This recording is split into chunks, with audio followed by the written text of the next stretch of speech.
Tamanho do short. Ajeita, Lari. Não é frouxo demais o short, ó. Parece uma calça. Ali, ó, tinha um. Ih, Esse ali, ó. tá dançando. Ah, Maria, tá bom de Senta botar lá, outro shortinho nele. Não, Senta, tá bom isso senta. aqui mesmo, Mari. Pegar um short novo. Sim.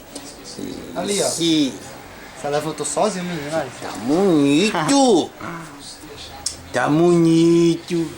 Ih, Pronto, pode levar. o short tá caindo, Alba. Ah, bem frouxão. É só dar uma pinçazinha. Ela Ou então ela usa mais a blusa, né? O short. tá grande demais, mãe. Bota o outro. Não, deixa assim mesmo. Olha o Esse aqui, jeito. que é pra Lá ela ver. troca. O pior não dá pra trocar mais não, porque eu já tirei até a etiqueta. É só dar uma pincezinha. É, dá bota só. dentro da fralda. Assim. Fica não. Deixa eu tomar ajeitar, Larissa. Ai, meu Deus. Meu Deus do céu. Tamanho do short. Ai, tá. Se ah, é? Ele faz. Tá tão bonito. É. Tão cheiroso. Ô, Larissa. Vai, Patrick, leva, Patrick. Olha, já tá coçando os olhos. Daqui a pouco tu...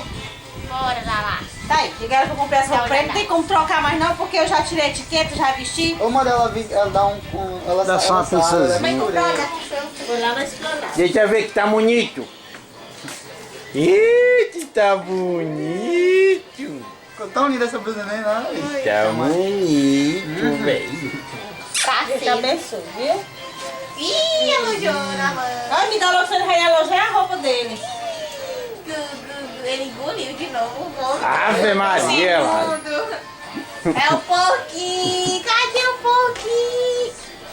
Bonito. O bichinho tá ficando aí com calor. Bora, porquinho. Bora. Não chacoalhe ele, não. Bora, porquinho. Tchau. Ó, Patrick, dá água a ele Não, mais eu tarde, tô viu? falando isso não. Tomou mingau agora, tá aí, Larissa?